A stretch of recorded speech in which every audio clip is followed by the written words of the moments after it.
Mm, man, oh man. You guys, you guys remember this? This was Love and Basketball. Music from the motion picture. 2000. That's the year. That's the year that came out. Yeah, that's Sanaa Lathan and Omar Epps. And I'm telling you, man, now see, this is how I know I'm old school. This is how you know you're old school. When you have the CD of something. Oh, okay. Let's go even deeper. When you have the DVD of something that you love, like the CD and the DVD of something, of course you want to talk about it. There was this thing called the Oscars that happened on Sunday. And of course, they honor always Hollywood's biggest night, honoring the biggest films in the world. Course, I had to go back and go, no, let me talk about what one of the films that I loved, which was Love and Basketball. And so that's what we're doing on tonight. I see Mr. Springer is in the building. Great to see you. And of course, we're going to go ahead and get started. It's another edition of Interludes Extra presents Talk on Tuesdays. It's called They reminisce over that great film, Love and Basketball. And of course, we'll pay homage and tributes to Angie Stone, one of my favorite soul singers who unfortunately left us this past weekend to be with God. So we are excited that you all are here. Thanks so much, Mr. Springer. He says, "What up, Val the voice?" That's right, I'm here. But you know what? You know what time it is. It's time to say what's going on. And of course, let's get started right about now.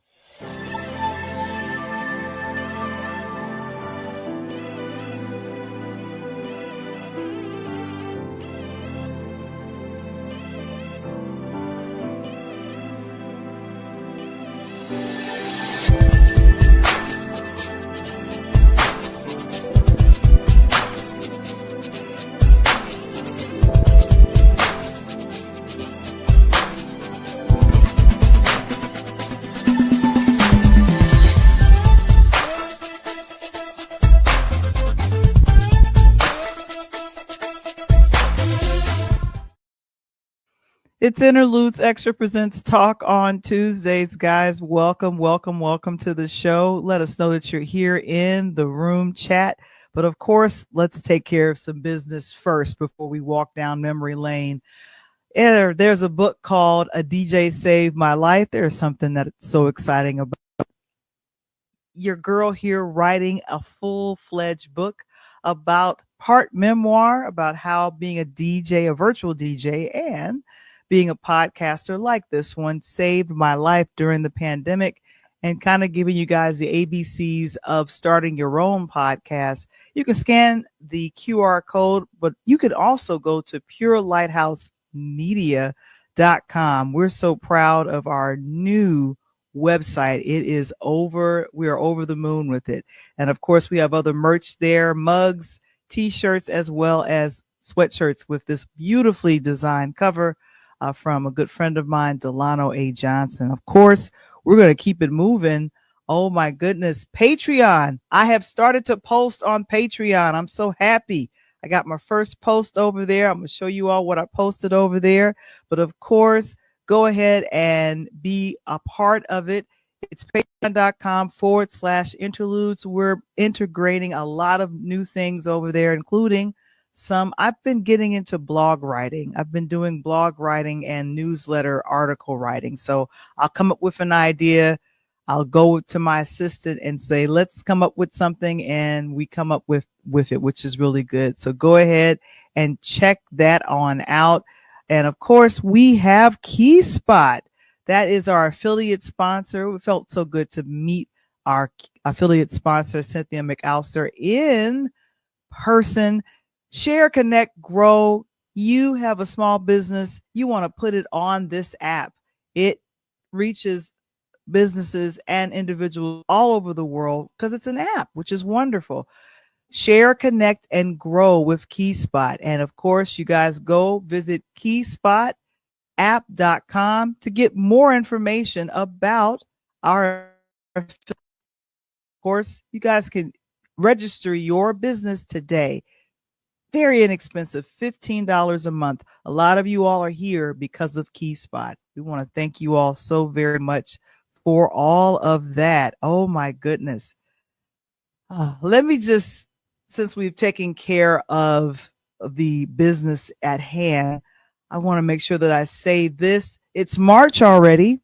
So March is Women's History Month. We're celebrating women who have made, I want to call it an impact in history. It could be music, it could be television, it could be sports, it could be anything. But of course, we're celebrating all month long with March being Women's History Month. And then, of course, I don't know if you're doing anything either with your church or community. We have a Women's International Day that's coming up, I believe, on March 8th. So, of course, go in with your folks and make sure that you guys go ahead and do that. You know what I'm saying? Want to make sure that we start our broadcast over there. Thank you so much, Mr. Springer. Happy Women's History Month. That's right. That's what I'm talking about. All right. I have to tell on myself. I don't like when I have to tell on myself, but Sunday was Oscars, the Academy Awards. We're 97 years in. This is the 97th annual Oscar Awards. I missed the first 40 minutes of it. You know why? I was thinking it was going to start my time zone at 7. Do you know the Oscars started a whole hour earlier? So anyone that was on the East, instead of 8, it started at 7. For myself, instead of 7, it started at 6. And my goodness, the folks out in California, you all started at 4 in the afternoon. Wow, wow, wow. So the best thing about what happened Sunday, Cynthia Erivo. She and Ariana Grande opened the Oscars with their, I want to call it, what felt like it was a Wizard of Oz theme that was happening. And so I really, really enjoyed the opening. I wanted to show a little bit of it, but of course, we don't want to get into too much trouble over here. But the Oscars happened on Sunday. I did watch it. Thank goodness for replays through streaming services. We'll just say that. And of course, I got a chance to see some of the things that happened with the Oscars. Now, one thing I noticed about this particular Oscars, it was just, here's my overall opinion. It wasn't a lot of fanfare. It wasn't anything. It was very, we're going to do things to the letter. Conan O'Brien, I think this was his first time of hosting, but of course we have some beautiful ladies here. Now, you know, ever so often I don't really pay attention to, what is this called, the red carpet, but these were some of the ladies that I saw. This was once I rewatched it the following day, and they do the red carpets preview. I think Huff, one of the Huff, the young lady, she does the hosting of the red carpet preview, you know, before the show. Singer Ray, I loved her red outfit, beautiful dress. Don't ask me who styled her. I have no clue. Halle Berry. Oh my goodness, what a beautiful. There was a lot of, I want to call it chrome or kind of this diamond look, and then of course I loved Ava DuVernay.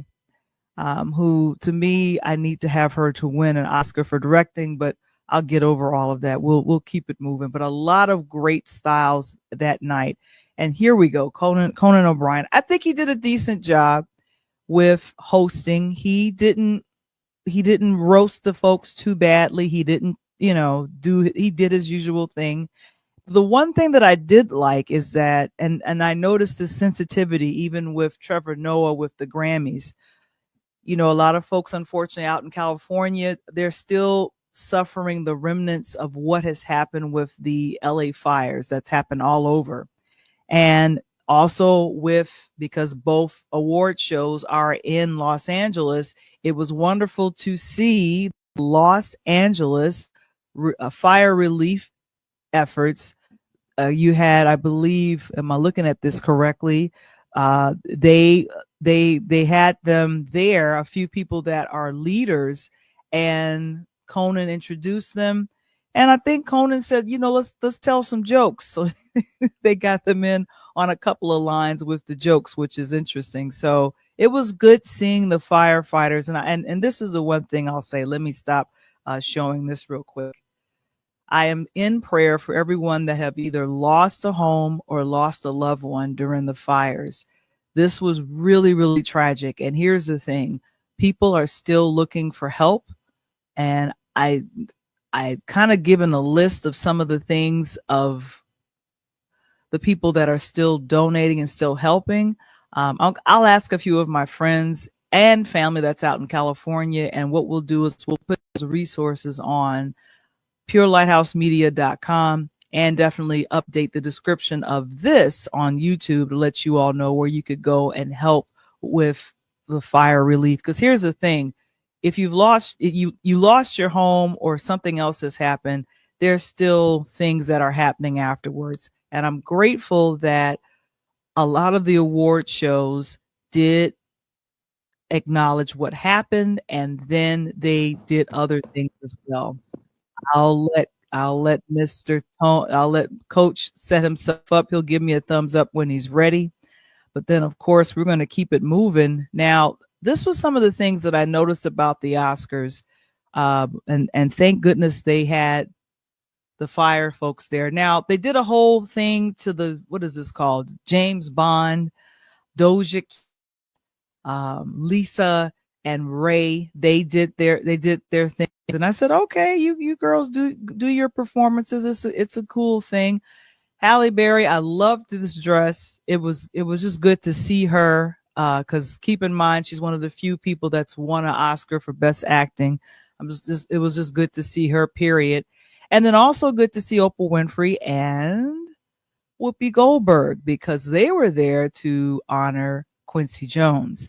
Now, keep in mind, there was a Wizard of Oz type of theme that was kicked off by Ariana Grande and Cynthia Erivo. So, of course, they brought on a big number, Ease on Down the Road.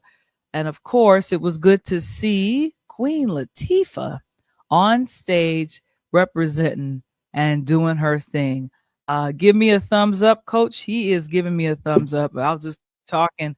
But of course, like I said, this was really good to see all these folks do a rendition and everything regarding the Wizard of Oz. And of course, people were talking about, oh, we didn't like the dedication that was done at the NAACP Awards, but I'm a big fan of D Nice. I thought he picked great music, and it was only for 3 minutes because you can't do it for too long. This dance performance went for about, I want to say, maybe about 3 or 4 minutes. But everything for this Oscars, Coach Tony, this was very concise. It wasn't a lot of things happening. It did its thing and it kept it moving, which I appreciate. And it was 2 hours and 57 minutes. This young man, Sean Baker, this film, Honora, ended up being the best picture. It won 5 awards out of the 6 awards.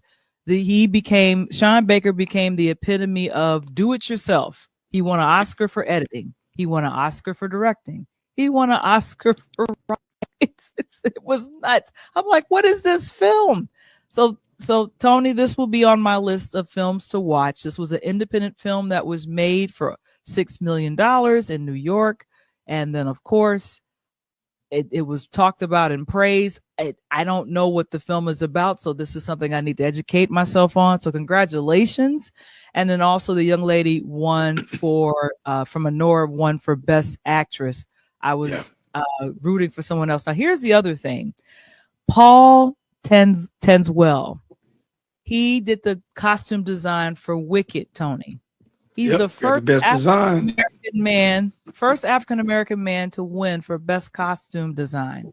Yep. Ruth Carter was the first Black to win years before in 2019 for Black Panther, but we got this gentleman winning for Wicked. I mean, this was pretty huge. I was like, okay. Well, the two So things that I got, congratulations. the two things that I got on you. One, you know, Mm-hmm. I was a dummy with my buddies. Well, it wasn't a dummy, but you know, we got out and being Midwesterners, we played golf in 35-degree weather, dummies. Mm-hmm. But hey, I was dressed for it. And by the time I got home and unthawed, got me some food, some drinks, sit down, Oscars was coming. I'm like, wait a minute. It's 6 o'clock. I didn't even know it. So I watched it. Actually, I got a chance to watch it from the beginning. So I was an hour ahead of you because of a mistake, but it worked out great. All I know is I want to be old boy that Halle Berry came up and kissed. I need to figure out how like Martin said, how can I get to the yams? That's all I need to know. How can I get to the yams? Because that was all right with me. And she even got permission. What? Yes, Halle Yeah. Berry. Ding, ding, ding, ding, ding. You got permission. Come find Coach Tony. You know, pull up, as they say, on the pull up on me on the pull up podcast. So I think there was a moment. Not this is Adrian Brody. That's who you're talking about, Adrian Brody. He won for best. He won for best actor. And years ago, he kissed her. He won. Yeah, so this is payback. This was payback. For sure. And I was sitting here like, how do you like? It's a kiss for payback, really? They doing that, man? What? See now, if it was 2019 to 2020, they both would have went to jail for COVID restrictions. Yeah, so I'm sitting here wondering like what in the world happened. So this is the thing is that she ended up getting, I think he won that night, and I think she presented to him. So this was I think this was the kiss from back in 2000.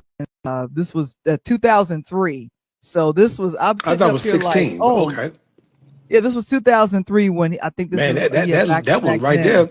That was more sensual right there. They both arm locked. They like, hey, that's either Halle was in between man and he was early dating. That's what that was. Right. But I think if people don't see this, she's kind of kissing him on the side of his mouth, not directly in the mouth. It depending on what angle you're looking at. Man, and so I was just like, about all that. I know. I was thinking his wife. What's going on? But you know what? I will say this. Adrian Brody made such a wonderful, I want to say, acceptance speech. And they played the music, Tony, and he was like, wait, I have a few more things to say. Right. They asked him before he came on, are you going to take 45 seconds? He said, hell no. Way more than 45 seconds. Don't give me this microphone talking about 45 seconds. What? It's the Oscars, man. It's my first one. Exactly. Matter of fact, I'm going to talk so long, y'all got to tackle me to get me off stage. And that was something that was mentioned earlier. It was a very funny joke. I like the brother, though. He did the one with the Holocaust. I mean, man, the dude can really get out. I mean, he really played. He played like a bum. You know, he's played in, he reminds me so much of a young, what's my guy name? Val from Do the Right Thing, the white guy, oh my God, Rennie. You know, they played in Higher Learning that was killing everybody. Oh, Michael Rappaport. Yeah, Michael Rappaport. I mean, he reminds me of young Rappaport because he got into that so young and just he plays those weird roles, but man, he lives. Yeah, love it. And like I said, this was really a good thing about with what he stated. He toward the end of Brody's speech, he mentioned about the war and how we need to love each other more, and we need to just he really paid homage to the cast and crew of the film that he won for. And so, Adrian Brody, I think he won for, I can't think of the name of the film that he won for before. That was in 2003. But he's an excellent actor, and this was funny. This was payback. That video was kind of going viral with Halle Berry can pay me back anytime. Anytime. Halle, look, I tell all the time, that was my second wife. What? Halle Berry? And holler at your boy, Halle. Matter of fact, we need to get you on the podcast. For real, for real.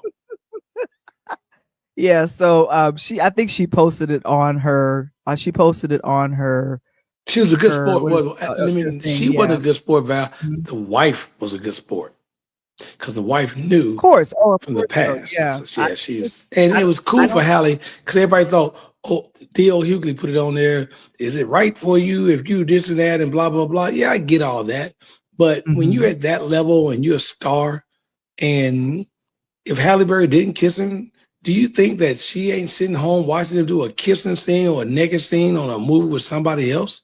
So why not say, all right, cool, it's Halle Berry. We're at the red carpet. It's funny. She told me about it. It's payback. Boom, boom, boom. I know it's nothing serious and keep it moving. Mhm.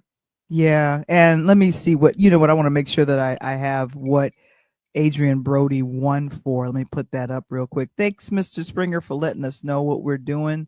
He And looked of like a course, dark haired Sean Penn. yeah.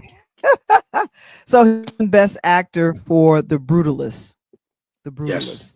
That's why you saw him looking so Brutal. jacked up in some of the scenes from the film. So this is another film, Tony, that I would like to see because I like Adrian Brody. I like him as an actor. He's a very, Yep. very good actor. So Charismatic guy. like I said, yeah. So, but anyway, I was just thinking. I said, let me. Oh, and then the one thing that I was happy about, the win I was happy about was Best Supporting Actress. Now, this is something I did not know. There were a lot of talented women that were talented actresses that were nominated for Best Actor. Isabella Rossellini was nominated for Conclave. She's been acting for decades, Oh so man, it's that was pretty. always. Did you see that? I haven't seen Conclave. I haven't seen Man, that's Conclave. crazy. That With the priest, Ralph, that's yeah, Ralph crazy. Fiennes. Yes. Yeah, I Val, heard it was an excellent film. So hey, you let saw it. me, So you saw that. yeah, we What can did you interview think that of the any film? day. Oh man, I What did you loved it. think of the film? It was as going through a Catholic school freshman year before going public Mhm. and looking at the film and now coaching at a Catholic school right now, all girls. And to look at like what the priesthood go through and to realize like all the spiritual um, rules that they go through, like voting for the next pope. See the gray smoke come out, and they got to stay there. I don't care if it's a week, 2 weeks, 2 months, 3 months, 6 months, until they all vote. So it's like going to court, Val, of your peers, but everyone has to vote yay or nay, and it's Mhm. nuts. And then the behind the scenes stuff. There was a couple of priests who had just got converted. They still had girlfriends. There was a couple of priests that had been converted a long time ago. They were doing negative things. Boy, I mean, they gave everything. Oh my God. It was, if you wait till you see it, I don't want to give it away, but I must Okay. say that the conclave was absolutely phenomenal to me because you see the Pope, right? You Mhm. know what the Pope stands for. And we Yeah. already know about the Catholic Church. But to see it in a Right. movie in this fashion, wow, you're gonna go nuts. Nuts. Mhm. Yeah. So that was so some of the actresses that were nominated for Best Supporting Actress. You had Monica Bar Barbaro. Barbaros, Ar yes. yes, Adriana Grande for Wicked, Felicity Jones and Isabella Rossini, and then also you had Zoe Sandala. Now, who ended up presenting this was the winner last year, which was Divine Joy Randolph. She's a very talented actress, and of course, they always the actor or actress that presents to it's kind of like the passing of the Right. torch. So there's all of the nominees there. And then of course when they announced Zoe, who I clearly remember from I love it. what's the film that she was in with it was on the tip of my tongue. It was with Mariah Carey's ex-husband. What is his name? You talking about the gangster movie where she was the niece and she was killing people, had the two No, rock no, it rock? was no. That's the movie. I can't think of the name of the film, but it's the film where she's um she plays the girlfriend to the guy. It's a college film.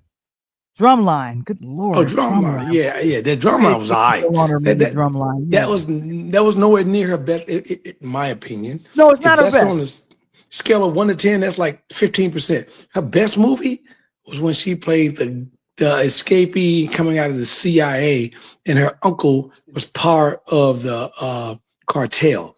And man, that Ah, I was remember that one. ridiculous. Oh my Yeah, goodness. I They had a know. part two.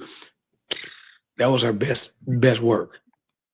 Well, according to the Academy, this is her best work, and she's now the first. She's the person first Yes. Oscar for the film Dominican Amelia Perez, and she's the first Dominican Dominican, no que le dieron, act- señor y señorita. to win for this. And here's the thing: a lot of people really applauded how she spoke about her background. That she's Yes. her parents came here Latino, from ER, came and made a better life for her here. As you Puerto know, a Rican and lot of the black. politics, yeah, all of the politics and crap that's coming from, other directions. She Yep. honored parents and honored and said, "Yeah, I come from immigrants," and it felt Correct. very empowering that she sang and spoke in her native tongue of Spanish in It was this dope. film, Amelia Perez. I mean, it was Amelia dope. Perez. But you know as well as I know, Val, you got a little black in you, you all black. 100. 100. Yeah. If you So this my daughter, you are 100.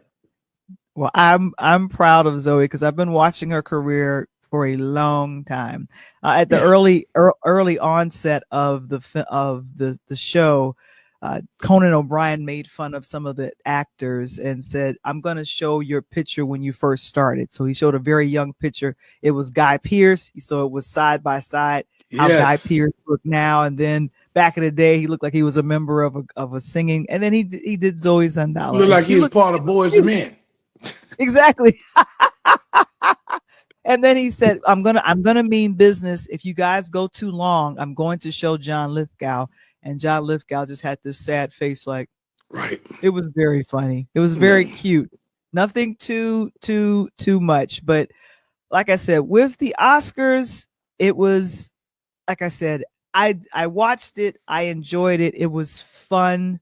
I will say the performances were shortened. They usually do original songs with the music. Right. They didn't Right. do that this time. They didn't.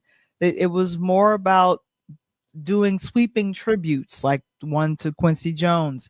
And then the other thing I will mention is that I think it was I love that changes though, Val, Nathan. because most of that's music, and they intertwine the music with the movies this time. I thought it was great because Quincy wouldn't normally get recognized unless it was a music venue. Yeah, and of course he was recognized for the music he wrote for The Wiz. The Right. film that you were talking about with Zoe Zandala was Kumbala, uh, Oh, Colum, Colombiana. Yes, that's how you pronounce it, Val. Columbia. Colombiana. Colombiana. I gotta Colombiana. shape my You- mouth Yeah, to do that. There we go. you haven't hung out with enough cartel people like me. Colombiana. Let you know, señorita. I do. I Yes, do. and gracias, and noches dias. You know Spanish? I didn't know I you know, knew hey, I Spanish. know a little poquito. That means little bitty poquito, señorita. Se habla, señorita. So se habla de tonera on the microphone if it's the podcaster. Yeah, CC. Oh, For all my okay. Latino people, love your boy, cause what? Cause Tony love the Latinos. I don't think that's Spanish. I think that's Oh, that's Spanish. Spanish. Anyway, Oh, that's Spanish. Yeah. I work with enough of them. I think that's Spanish. Oh my gosh. We're gonna be right back. We're gonna come back and talk to you guys about what? The movie Man, Love don't and go nowhere. Basketball. If you are a basketball movie fan, when you talk about what you like movie old school wise, man, don't move that dial. Make sure you like us, put it to your homeboys, your homegirls, you share with your folks, subscribe to this show because this is Interludes Talk on Tuesday with who? Coach Tony, and see with my finger pointing? My girl Val the voice. We'll be right back. Are you a small business owner looking to grow? Introducing the KeySpot mobile app. I'm Cynthia McAllister, owner of the IT company Quality SAP. Since 2016, we have been supporting small businesses and help them promote and share their businesses, services, and events across the country. KeySpot is more than just an app. We are a network providing community. KeySpot, connecting communities and supporting small businesses.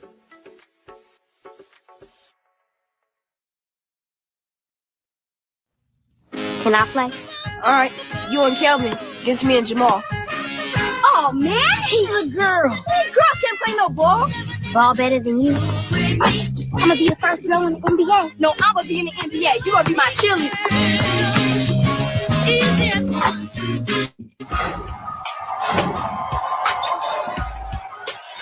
They play the same game. If you don't start a bad attitude, critical foul. No one's gonna recruit you. I'm a ball player with a jacked up attitude. They share the same dream. You'd love for him to play USC like you did, right? No, I left for him to get a good education. I don't know why I keep hoping you'll grow out of this tomboy thing. I won't. I'm a lesbian. That's not funny. Damn. You don't look half bad. You either. How about a little one-on-one? What we playing for? I score, you strip. Take it off. Take it off. Strip. All's fair in love and basketball, baby. There's only one way to be successful at anything, and that is to give everything. Coach has us on 11 o'clock curfew. I can stay a few more minutes. I'm sweating. I'm sorry. I don't have it easy like you, all right? There's no red carpet laid out for me. And ain't no way some soft freshman is taking my spot. Monica,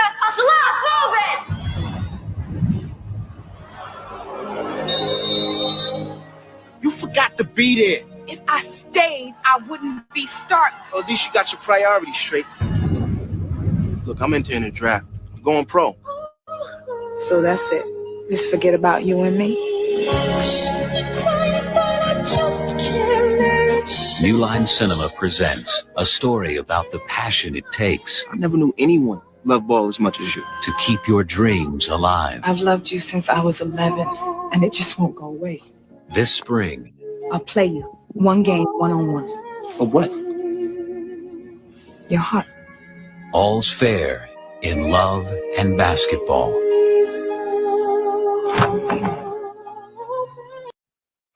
Man, that's the dopest line I ever had.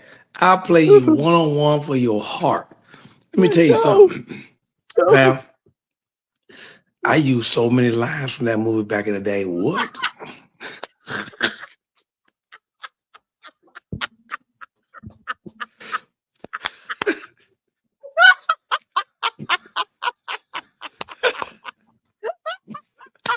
It's confession time. It's confession time. Come on. You was Hey, winning game hey, from loving basketball. That's the power Hold on. of Hey, film. Val. Hey, hold on, Val. Look, you got my priest.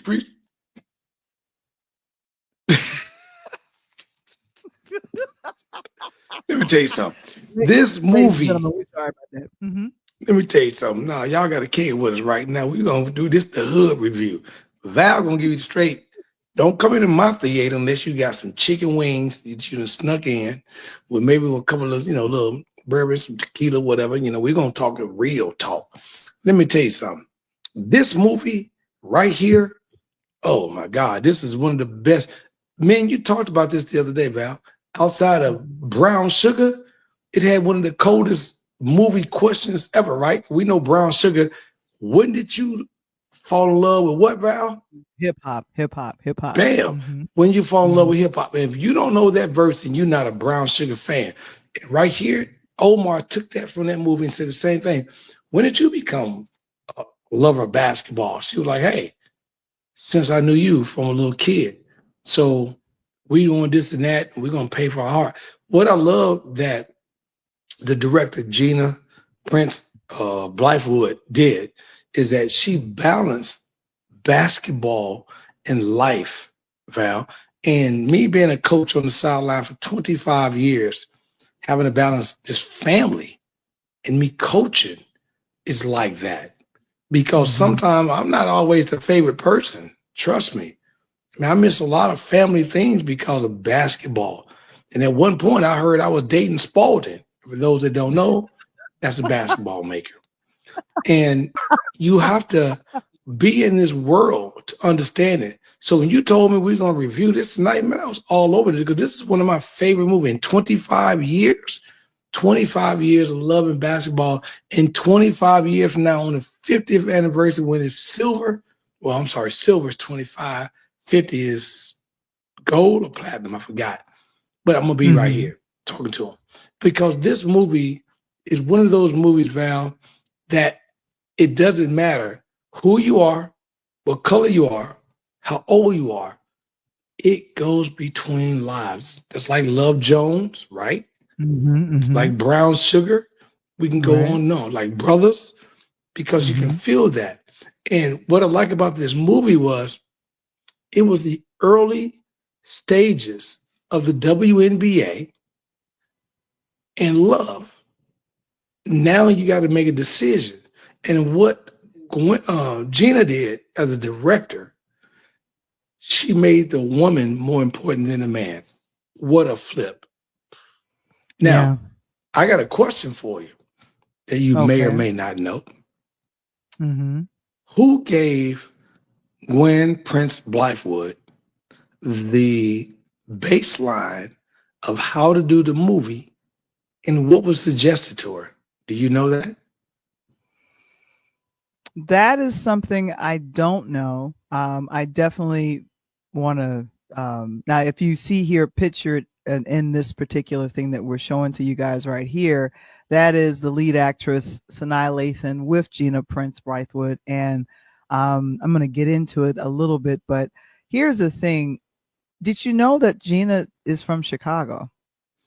That I didn't know, but at least her ears were good because Spike Lee told her in order to do this movie, that was basically 12 years removed, right, from Do the Right Thing in 89, 88, that she needed to go get a character that was at least semi-basketball knowledgeable. And Sanaa had some basketball in her background, but she trained with a young lady that actually helped her out. That was Nisha Butler. That's right. Nisha Butler. Okay. She played basketball at Georgia Tech, 1999. So y'all out there listening to me tonight. Nisha, what's up, girl? See your boy, Coach Tony. Get up on the podcast. Let's talk about it. Let's talk about what you did, how you helped Sanaa Lathan of all people.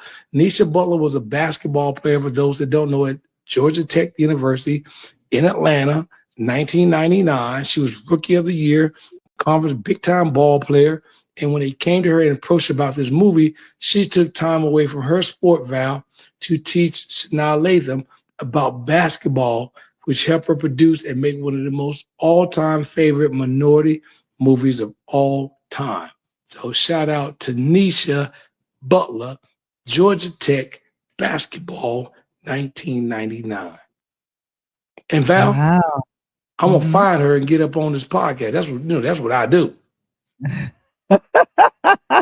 Yeah, you have a tendency of making sure that you do stuff like that, which is always good. I want to make sure that I highlight our filmmaker here, and I want to make sure that I grab this picture. Did you know this? Now we're about a little like 5 weeks. It hits its official 25th anniversary date on April 16th. What's this?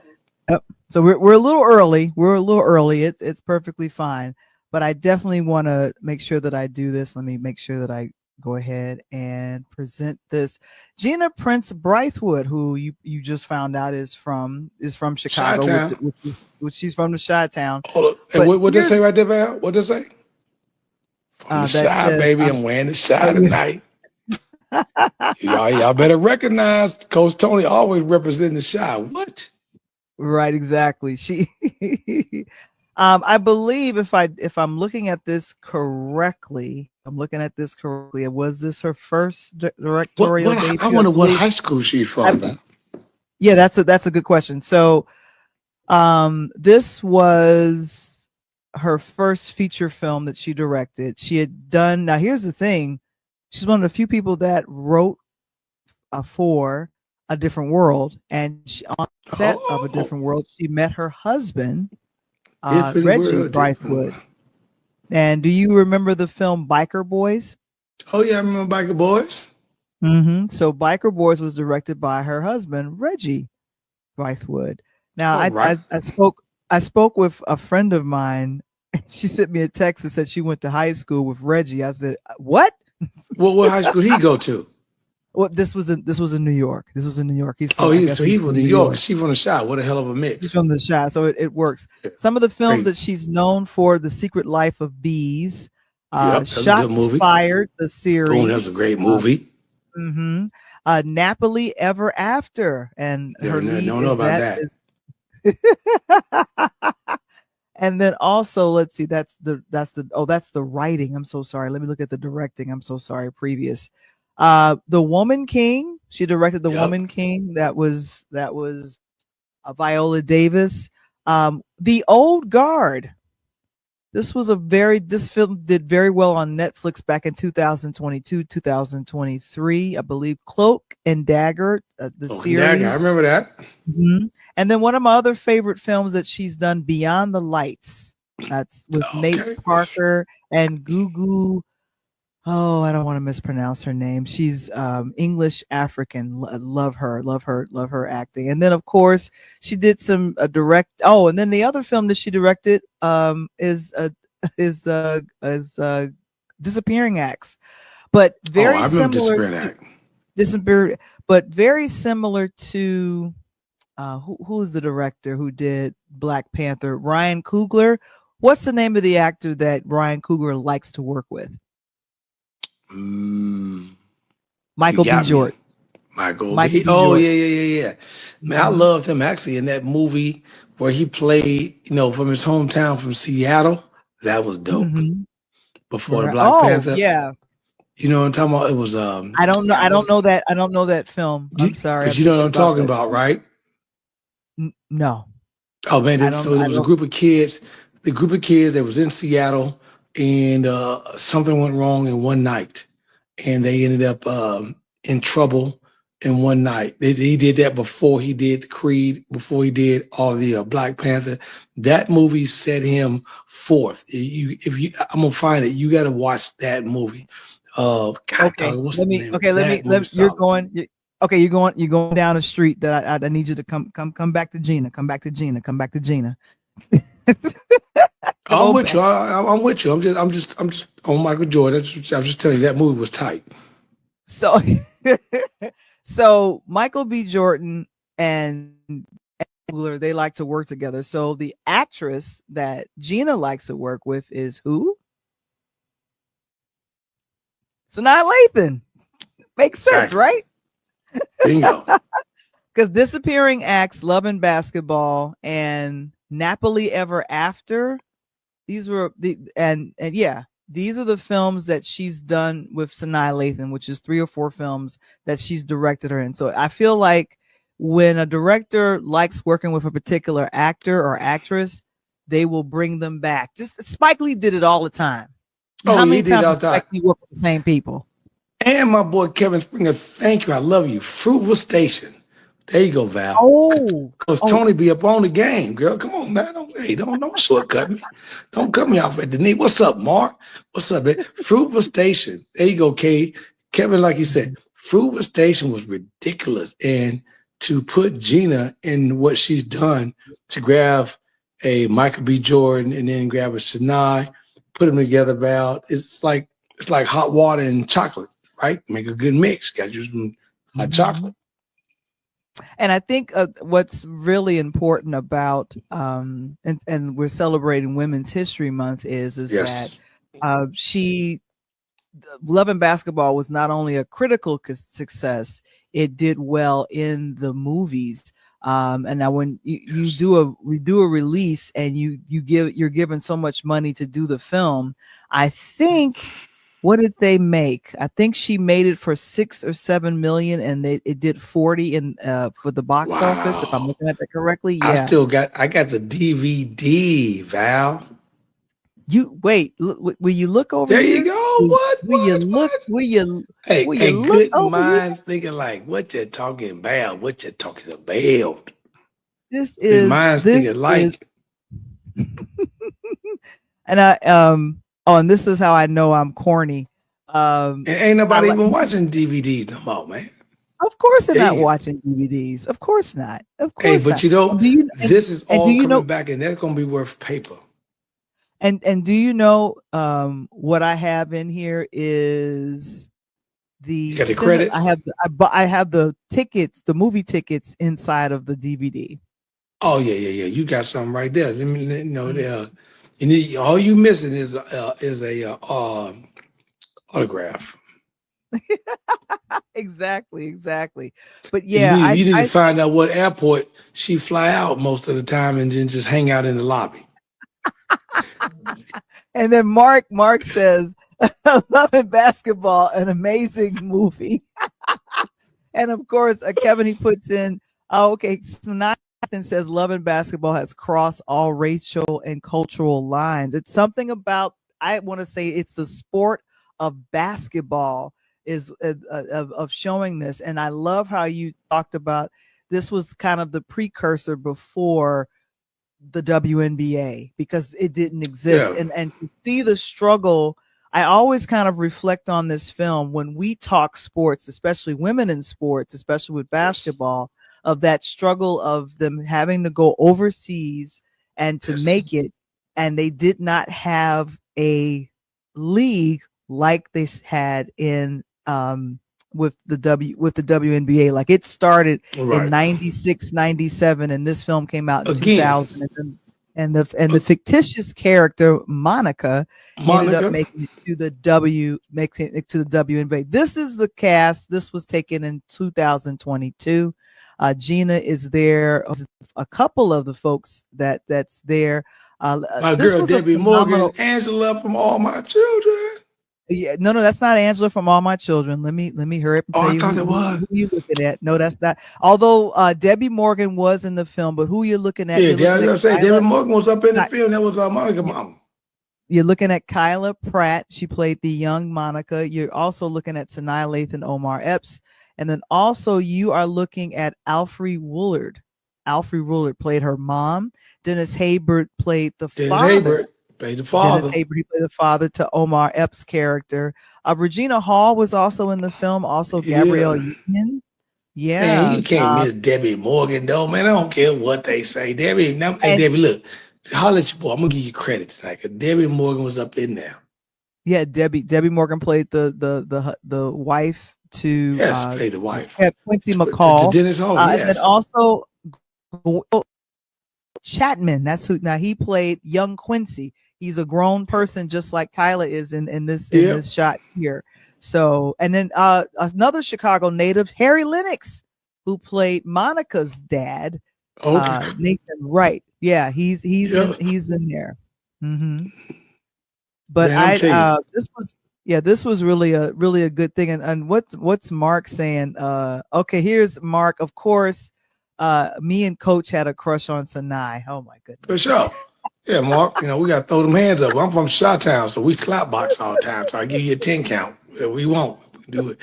But Mark, if Halle Berry and Sanaa was on the block together, dude, we good. Because you can take Sanaa, I've got Halle. We going to have a double date, my man. We good. And Mr. Springer points out this is one of the first films that Boris Kodjoe was Boris in. is all exactly. There you go, Kev. That's what I'm trying to tell Val, Kev. Don't sleep on Angie, man. Debbie was up in there. She may have been low key, but you got to give her credit. And she was up in the movie Val without Jesse. Angie don't never show nowhere without Jesse. But let me tell you something. Let me put this on another side of the map, right? So you got a movie. A basketball movie at the time it's coming out when we don't even know if the country is even going to have lights. Do you not remember that 1999 Prince, at that time, all we were talking about is Prince Purple 1999 album, because we thought he talked and spoke the future, because we didn't know we were going to have lights. And then all of a sudden, boom, everybody was scared.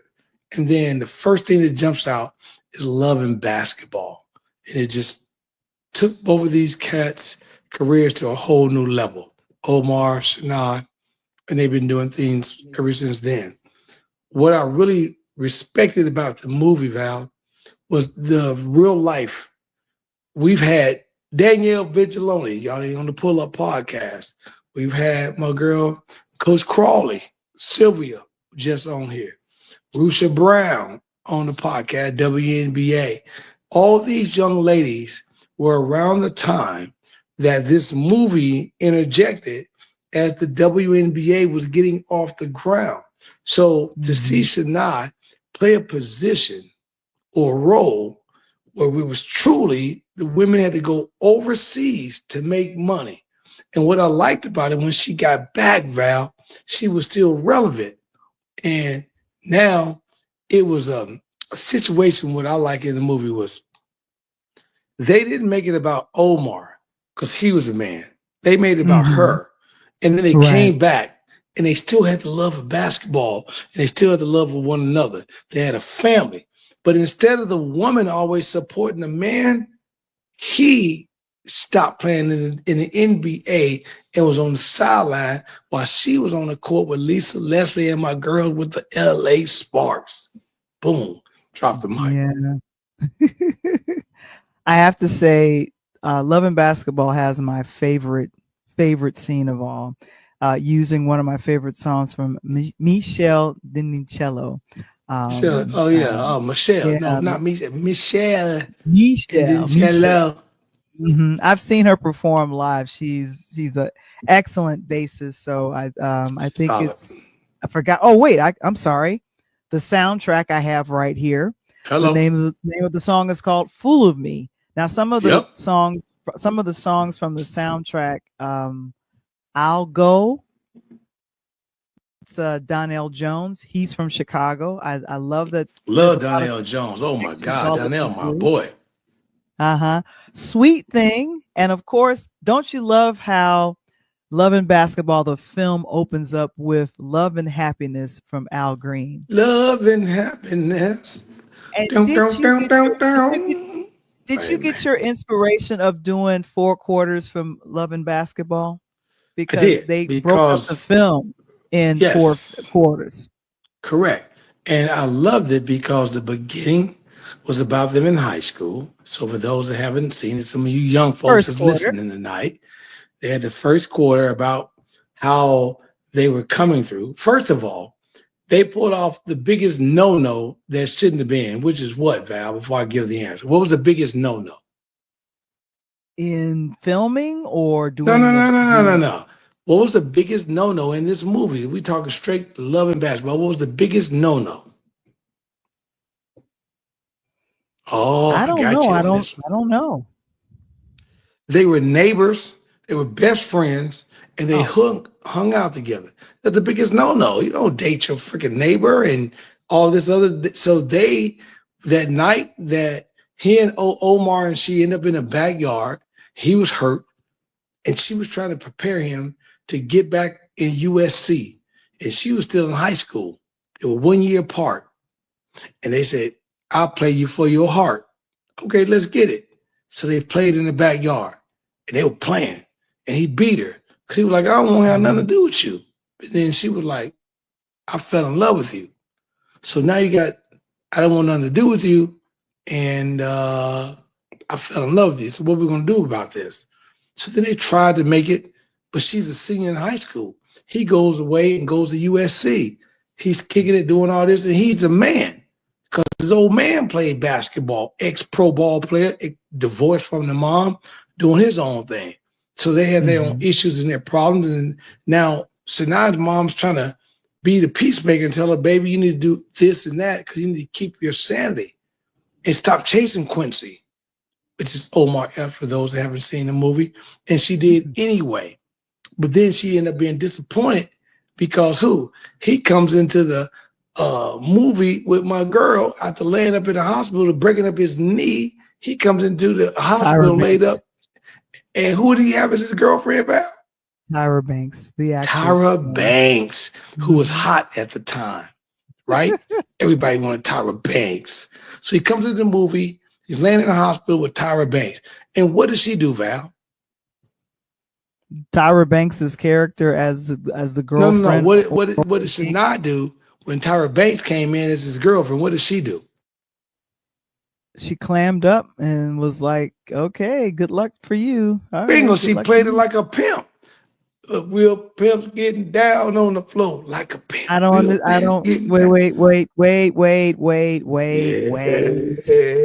Now we peeling the onion back. So no. Now, what? Wait. Stop. Who's playing something like a pimp? Who you talking about? Sanaa Lathan's yes. Monica is playing things like a pimp. Yeah, Sanaa playing like a pimp. I don't understand that. Can you break that down, Coach? And words of Martin Long, let me break it down. Right? So she playing it like a pimp because she knew she wanted Omar. Are we on the same page? Okay, that part I agree with. She went out the country, was playing ball. We agree to that too, right? She came back because she heard that he was hurt, right? Mm-hmm. The support. So she ended up at the hospital, right? Mm-hmm. So she came in with the mental mindset that I'm going to go check this cat out with my neighbors, my man, blah, blah, blah. We're going to put this back together. I'm going to let her know we good. And then all of a sudden, she got ready to pop the question. Not the dude, but the girl got ready to say, listen, baby, I want us. But before she could say that, the door opened up. Who walked in? Tyra to the Banks. So she had to eat her words. She had to swallow that. Oops, big frog in her throat. Big frog in her throat, Val. Big frog in her throat. Okay. So now she's sitting there. It's you, right? The man that you want, Val. And his girl's in the room, Val, but you know you can't come at him like that. So he's sitting there. He know he's feeling you, but he know he got his girl. So she's like, you know something? I'm going to easily bow out. Nice meeting you. I heard so much about you. Because that's what Tyra Banks said, right? Mm-hmm. Exactly. Yep. She heard but and then she made sure to show her ring. Exactly. I didn't hear it about you as in like about you. I heard it as about you, right? That's two different ways to put it. I didn't hear about you. I heard about you. So in other words, I heard about you like, oh yeah, that's my girl. So now, man, we go way back. Me and Val, we go way back like perms and slacks. You know what I'm saying? We way back in the day. And that's what my man's in them. So here we go. Not my exactly. man's in them. Oh my so gosh. she sits up, she looks at the Val, she's like, okay, you know something? I'm not gonna ruin this moment. Because she thought she was coming back from overseas to come back and get her man. She didn't expect to come back from overseas and her man not playing pro ball no more, laid up in the hospital, and he got a what? Not a woman, he got a model. All right. So now she had to take the back seat. So she had to play the second fiddle. Okay, let me play this out. You know something? Nice meeting you, Tyra. Boom, boom, boom. You are so beautiful. Boom, I'm out. Peace. Like me and you said at the end of the show. But then Omar realized when she left, wow, she played just like a G. She came up in here like, you know, I ain't even gonna ruin what you got going on, but I felt her. You know, let me see what this is really gonna be about. So he tried to run a couple of months, couple of years, whatever with Tara. Why? So now I went on back overseas. And then he was like, man, this ain't even gonna work. Because I like you, but I don't love you. And so she came back. So now he on the chase when he got out the hospital. Now he got himself up. So now he had to chase her. And when he chased her down, he was like, look, she was like, look, I can't do this no more. Either we're gonna be together or we ain't. Because I love basketball. I love you. So we got love and basketball. Bingo. That was the movie. So for those that haven't seen it, I'm telling you right now, pull up on your boy. I know y'all young cats don't know what the hell a CD player is, but go No, download the movie. no, they don't say that. They know what a CD player is. Don't Oh no, do Val, that. they don't know what a CD player is. Val, they don't They know. know what a CD. They know what a CD player is. Don't They may know what an yeah. iPod is. They don't know what a CD player is. So if you guys, here's the thing. I believe it is currently streaming on a couple of platforms. It is actually. It is. Yes. Yeah. What do you know some places that it's also streaming at? I was actually on YouTube today. You can go to YouTube right now and pull up Love and Basketball, and then the whole movie is right on YouTube.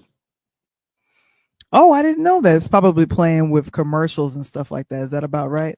I didn't look at it because I already know about it. It's all up in here. Yeah, so let's talk briefly, and we're going to transition to our last thing, the music of Love and Basketball. Now, one of the things I want to mention is Lucy Pearl was one of the groups that came together. I feel like they came together to produce one of the hot tracks on here. I wanna dance tonight. Tonight, that was my tonight. So that included Don Robinson from In Vogue, also Raphael Sadiq from Tony, and for my group, Tony, and then also Alid Shaheed Muhammad from A Tribe Called Quest. And so they were that. Then of course they had some original tracks. They had some original tracks on here. They had I'll Go from Donnell Jones. And then also they had, I want to say, they had Fool of Me. We mentioned what is that? Michelle Ninicello. They had her as well. And then of course they had some classics on here. Sweet Thing, Rufus featuring Shaka Khan, I Want to Be Your Man, Roger, and then of course we talk about Love and Basketball, and then also wait, back up, hold on, you can't just go by that because people don't know who the hell Roger is. What track did Roger have on here? I just make you understand it. I want to be your man. I want that. Oh like man, I didn't know that was on there. Oh yeah, but those youngsters. Wait a minute now. If you saying that you love the movie, you should know. You should know that scene, right? You know, I do know that, right? And I'm gonna give y'all little young pimps. You know what I'm saying? Listen to your boy Coach Tony. Don't trying to get at your girl. Put on that zap. I want to be your man. Please don't be a pimp. That's not a place we want to be. And thugs get down on the floor like a pimp. We don't want to be a pimp. I don't want to be a pimp no more. Put that Roger and Zapp on though. I want to be your man. I'm telling you right now, the young girls don't know what you talking about. Put that on. Listen to Coach Tony, the Love Doctor. Put it on and play it. If you got the album, you hear that all that static value. You know, that's that vinyl. Put it on. Put it so on. Wait. So then wait. Since you're making such a big deal about let me just see. We'll see if we get a hit. Hopefully we don't. Let me see if we'll do this. Here we go. Hey. Having fun? Yep. Yeah, the DJ. Who's this clown? I can't believe we used to say it was fresh. I'm so sorry. It was fresh, man. It was fresh. Yes, not. So you took Shawnee, huh? He was late. She asked him.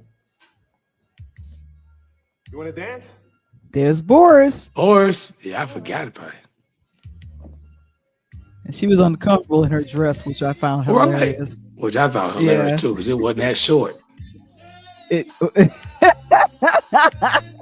Hey. So the song you hear in the background is from Roger. Roger and Zapp, fellas. Yeah, until she messed around and played in another movie with him in Love and Basketball. In Brown Sugar. What? And there's a beautiful I totally forgot Gabrielle Union looking all gorgeous. Oh, I didn't know that was good. Oh my goodness. I missed my opportunity, Val. What was I doing? Oh Lord. Here's the part. Here's the part right here. They look at each other. Break it down. Come on. Look at that look. Right. I want to be your man at the same time. What? But what's the chances of they dancing in the same area and happen to be in the same position that they look at each other on the chorus line, Val? On the chorus line. What? And there you go, Kevin. Kevin said, don't forget about computer love. Computer love. Yes. Good. I just had to play that part because man, that's like you about to make me put on some cuss tonight. What happened? You about to make me go old school, put on some old school cuss tonight, girl. Man, but anyway, I didn't even realize that was the cut that they danced off of. It couldn't have been a better track. Couldn't have been a better track because of the situation, right? Because Omar, for those that are going to watch the movie who hadn't seen it, he was an arrogant ass ball player who always thought that she had to come at him, not respecting the fact that she was actually the catch. So he didn't realize that until Boris Cujo comes and asks his own girl who he wants to dance at a club. What? Come on, man. So let's bring this back. Really, hurry up and I'm trying to land the plane here. Bring it back. Here we go. Bring it back. So one of the people on the soundtrack, and then there it is. Lucy Pearl. There's Lucy Pearl. That's Raphael Sadiq. Pearl. Don Robinson from Vogue, and then Ali Sheed Muhammad. But of course, also MC Light, she contributed Light as a Rock, but that's in the movie because a lot of these. Was Light as a Rock? I don't remember what scene. That was it. That was in the movie. Soul Sister Bilal. That was. I remember Soul Sister Bilal. Yes. But one of the people that made a contribution to it, and this was one of the transitions when Sanaa Lathan's character realized that, you know, things are moving on, and Quincy is now involved with the Tyra Banks character. And one of my favorite songs from originally recorded by Simply Red, it was re-recorded by this woman right here, Holding Back the Years. Oh my, what a hell of a transition. Snap. I did not know you got me on that one, Val. Yeah. That's one of the years. Oh man, that was a jam. Yeah, that was, she remade the Simply Red Holding Back the Years. And I'm about to get that. I didn't know that. I was reminded because I watched a little bit of the film, and so I was just thinking about that. So over the weekend, unfortunately, we lost Angie Stone. She was in a terrible car accident. Yes. And unfortunately, from Birmingham to Atlanta, for those that don't know. Right. She was making her way to Atlanta. And unfortunately, it's come to the attention. It's all over the internet. I'm not going to get into all the details, but she was currently fighting, I think, Universal Music and probably a few other people to try to get either rights or get some of her royalties. Angie Stone in the game for well over 50 years. She started very young, and kind of became that person that gave a lot of advice to singers and songwriters. She had unfortunately leaves an older daughter and a son, the son she had with D'Angelo, to grieve. But I'm grateful that she got a chance. She was like 63. She was 63. She was 10 years. She was almost 10 years older than me. I was born in 71. She's born in 61. So, but I had so much respect for her. I saw her perform. I saw Angie perform at Essence Music Festival in 2008. She was a part of a whole musical tribute. I forgot who it was to, but she did a great job. And anytime you see her perform, you can see that she sings from her soul. But what you probably knew is that she was known as Angie B, and a part of the Sequence. And do you remember the Sequence? Yep. Yeah, and that song "Funk You Up." This came out in 1979. I didn't know about that song Sequence. I did because I got it up on my Serato in my DJ booth. So she was a part, and it was her and a few others. and she thanked. I think she was on Sugar Hill Records. Sugar Hill Records back in the day. And for those that don't, don't. That was that Apache, jump on it, jump on. Yeah, that was, and for those that don't know, white lines, all that stuff. That's all Sugar Hill Records. Yeah, and so she was a part of this group for a couple of years. And here's the thing: is that she did a lot of writing for folks, and that's in the 70s. You know, and here's the thing: she says that in hip hop, she, you know, not getting her major due of how she and her group Sequence pretty much paved the way for female groups like by far, like Total, SWV. I mean, all those. Yeah. And she and Angie Stone with her own. There was an interview that she did about 5 years ago with the Breakfast Club. She said that she loved Lauryn Hill because she loved how Lauryn would go back and forth between rap and singing, because Lauren that's was what real. She was real, and she had to really push while she was with Sequin to sing as well as rap. She said that they only wanted them to rap, and she says, no, I want to sing too, because I know this is what's correct. up. But yeah, that's what's happening. Yeah. So I did not know she was a part of the group Sequin, and on top of this, Funk You Up sampled. Dr. Dre paid her. I think Snoop Dogg had her do some projects with her. But the person that acknowledged that he took the essence of the song Funk You Up was Bruno Mars. He didn't pay her. Bruno. Yeah, but he did acknowledge her. And I was thinking, why didn't you pay her? Man, I don't give a damn about no acknowledgement, man. You can tell me I live on 125th Street. I want that paper. What you talking about, Bruno Mars? You making all this damn money, you run around with, I'm going to open up the window. You know, man, come on, man. Give me my money, man. You making so much money. You can't tell me that you're going to leave the door. Oh, I'm going to leave the door open. Well, put my money at the door then, since you're going to leave it open. You're going to leave the door open, leave me a brown paper bag so I can get my paper. You know, that's what Angie was telling me. So Angie was a part of the group. Then she was doing some writing. And then she was behind and helped D'Angelo Brown Sugar. Come on now. This was before she hit with her album that hit in 99, Black Diamond. This was the first album that hit. And of course that gave us. That album was cold as hell too, but have you listened to that album? Oh yes, I have it. It's floating around here somewhere on CD.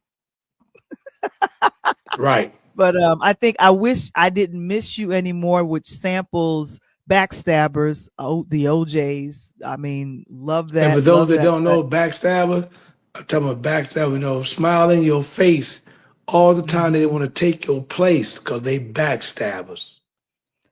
Ooh, you know, wait, Tony, it's ironic. She sampled that song back in the day. People unfortunately backstabbed her out of her royalties. Oh wow, I didn't know that. Man, I'm not gonna cut. Ohio, smile in your face all the time. They want to take your place. Them backstabbers. Hey, that was the cut. Yeah, it was. And so she the song was called I Wish I Didn't Miss You Anymore. That was the name of the track that came from Black Diamond. And then of course she had some other cuts too, but like I said, she contributed the remake Holding Back the Years to the Love. Man, I'm gonna go check that out, Val, because you got me on that. I'm about to pull that down the time you and I jump off air. So like I said, Simply Red. Oh, of course. But like I said, we are extremely sorry for the loss of Angie Stone. She had performed literally the night before. The night before she performed. And so we can't give details to the accident because it's still under investigation. Still under investigation. So there's a lot still out there. But like I said, the internet is going absolutely nuts. And they're showing videos. She was very active on what is this, Instagram, and then a few other places. So that was probably her kids helping her out. Like, Mama, let me set up your camera. Let me set this up for you, because this is Auntie Angie doing her thing. And she literally put out a video stating, like, I am fighting for my music rights. And I was just thinking to myself, no. Why are you in the process of fighting the music rights? Paid. Yeah, again, that's why, I don't even know how to put it, Val. That's why I hate, the fact of the matter, all these beautiful women done something. I hate that Babyface jacked up Tony Braxton, paying her 25 cents an album. For those that don't know, do your homework. Wait. Stop. That was the Reed guy. I don't know if that was Babyface. I think it was Babyface. I think it was Reed. Okay, L.A. Reid. L.A. Reid. I don't know if it was Babyface. I don't know. I wasn't Babyface. I wasn't there either when it was in the corner. All I know is whether it was Reed or Babyface, you paying Tony Braxton 25 cents an album, which is insane. And this woman is in the studios, away from her family, sometime all night, sometime in concerts. I mean, it's just heartening to see these women do the work that they do and how they were taken, everything they did. And Angie Stone, oh my God, Val, she is one of the artists that I love because she did house music, she did R&B, she did gospel. The girl understood genres. She gave it to you. Oh my goodness. Like like our girl right now from Chicago. It's Your World. You're referring to Jennifer Hudson, who has a talk show? Yeah, Jennifer Hudson featuring R. Kelly with It's Your World. I mean, these women understand genre and music and so forth. And Angie was one of those women, Val, like you say, go back to the early 80s, who understood how to get into certain things.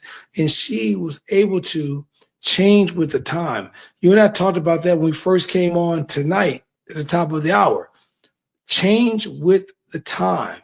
Those artists that could change with the time, i.e. the LL Cool J's, the Dr. Dre's, the Snoops. Why do you think they're still relevant? Because they're able to sit down and still connect with the young folks. And Angie was one of those people on the R&B side, just like Mary J. Blige, who still connects with the young folks. And that's amazing. And then the God's going to take care of her family. God bless you, keep you, and hate to see that she's no longer with us.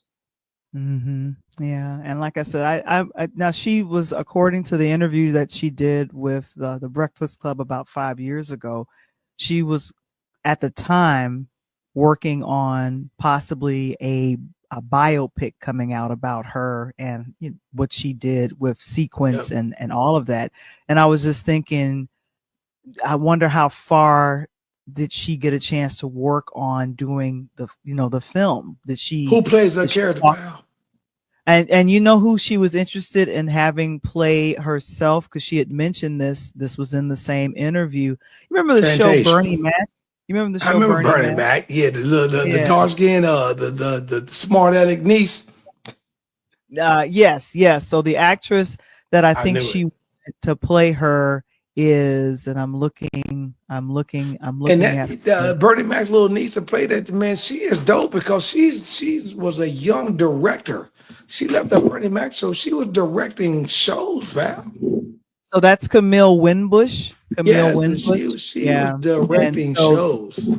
I think Camille, as I'm looking at her right now, I think Camille Winbush kind of looks like Angie Stone. So I think she would be ideal to play her. And I hope that the son and daughter and also parts of her family, to honor the memory. This is down the road, like not right now. They're in grieving now and probably planning her services. But I think down the road, myself and a lot of other fans would love to see a bio. And I think she says she was interested in more so than just a straight 2-hour film. But I would. You said she's from Chicago, right?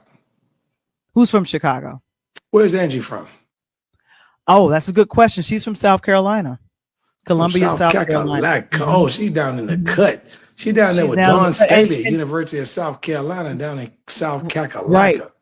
She had mentioned that people Ain't in nothing down there, Val. people in the East, where a lot of the birth of hip hop came from, they, she got signed, but once they found out that Sequence, because the other girls, they were from South Carolina too, because they were a part of, I want to call it a high school cheer team. I can get they were it, like, yeah. "Oh, you guys are from South Carolina? Yeah, local homegirls. You guys are crossing into hip hop, and that's our, sometimes, New Yorkers can be a little territorial. We want to, sure. Like Chicagoans, come on now. That's what we do. So definitely.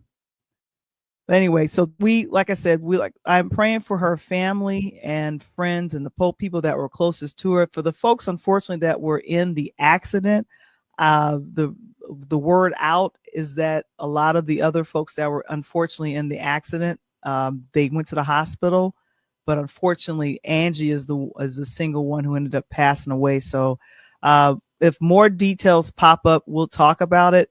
But, Coach, I mean, I think I watched anywhere from 1 to 17 videos, TikTok, YouTube, and all over. There's a lot of conspiracy theories out there. I can't get into all that. I don't want to. Man, I'm not going to get into none of that. All I'm going to get into is her family is grieving, and Angie is no longer with us. That's at the end of it. I don't give a damn if the tree fell on the highway and Bugs Bunny jumped over it with a hatchet. It don't matter. She's no longer with us. Unfortunately, there was an accident, and as many people that was in the vehicle, she was the one that was lost, and that's where we got to be with it and let the authorities do the rest of the work in terms of their investigation. But Angie Stone is no longer with us, and it was a weekend where we lost 3 people. We lost another brother coming from the Alsey brothers. Lost him as well. I mean, so it's been a very difficult situation the last week. It sure as has. my grandmama always say, God working. Yeah. And I, like I said, this is what we're going to be doing all month, is honoring the women, honoring the women. And I'm grateful that Love and Basketball, we got a chance to talk about that, because it was directed by a woman, Gina Prince Brycewood. And if you have not checked it out, please go check it out. It is available on any streaming service. But of course, you could be corny like myself and go check it out on your own DVD. I have a PlayStation that will play this very nicely. Hey, don't listen to Val, because y'all don't have that. Go on the streaming services and check it out. And once you check that out, go get you some rest, go get you some food, come back, sit down, and then download Brown Sugar. That's our next review. We're going to review the Brown Sugar. It's got to be coming up on 25 years, Val. Got to be. That's 25 years will be next year, because it came out in 2002, October of 2022. 2002. So we'll do that. We're going to wrap up. We're wrapping up. It is a DJ Saved My Life. It's the new book from your girl here, Val the Voice Johnson. The memoir features a heartfelt tribute to the healing power of music and the therapeutic potential of podcasting, with the ABCs of podcasting all rolled into one. You could go to purelightHousemedia.com now, or purelightHousemedia.net, and you can scan the QR code for more information. Next week, Coach Tony is back with his third season. With the Who third will be season. your situation? Yeah. Before I even go to the pull-up, Val, we got to get you, like when you say that on ABCs of how to DJ, you need to drop that Michael Jackson ABC. 1, 2, 3. So they don't know about that. Oh, and Brown Sugar Cafe says, I still have my DVD too. Brown Sugar Cafe. What it do? I just put my hands on it the other day. That's right. What? But you put your hands on it, but did you watch it? Did you watch it? Did you put it on the thing? Did you watch it? That's what I want to know. Did you watch it? Come on. So Man, let me tell you something. Your guest next week will be Jamal Richardson. Do not miss this show. We've talked about agents. We talked about kids. We talked about his cousin, Spencer Richardson, who deal with the high school and the college. My boy, the one and only, my cat. I mean, his old man is really, really tight since I moved to Nashville from the Chi. But Jamal Richardson, this guy is the quintessential elite trainer who's going to talk about training the college athletes into the pros and then training the pros, Val, and making sure they stay there, making sure when their contracts up, they re-sign. Guys like Robert Covington, guys like Darius Garland, who's out of Nashville, and there's many more. We're going to talk to Jamal. We're going to talk about what it takes to stay and get to the league. Because, Val, you already know these kids we get come on the podcast, always talking about, I want to be a pro. Do you really want to be a pro, or will you work hard to be a pro? It's two different situations. But Jamal Richardson is going to tell you how to get there and what he does, Val, to make sure that his clients not only get there, but they stay there. That's important. That's important. So we're excited to have Jamal come to us on next week. And like I said, after a 2-week hiatus, the third season is back. And of course, we want to thank our affiliate sponsor, KeySpot, for being our affiliate. And of course, connect, share, and grow. And if to get the support for your business with the KeySpot Partners Program, and that is just $15 a month. Go to keyspot.app.com/ for free and get your information. And of course, and get your info. Of course, we're wrapping up our Interlude Section Presents Talk on Tuesdays. There's a new audio podcast out, Midlife Empowering Women. It is my interview with Jill Collins. Go to our Interludes newsletter and you can find out more information about that on LinkedIn. And then, of course, we're just going to wrap it on up. And, of course, get your DVD today. Man, get your DVD. And I'm going to tell you something else real quick. We're going to go out. We're going to change up this year. We're going to make a lot. I know I'm going to talk about it a lot during the Pull Up Podcast show. We're looking to make sure that we get people that's out looking at the show that want to be a sponsor to the program, want to come on here and talk about your business that you can help go across the country. We got a live audience from New York to Cali, from Washington to Miami. So if you want to advertise with the Pull Up Podcast or Interludes Talk on Tuesday, please make sure you DM us so Val and myself can get back to you and let you know exactly how we can help promote your business on the Pull Up Podcast show and Interludes Talk on Tuesday. With that, Val, what's our word? Peace. I'm out.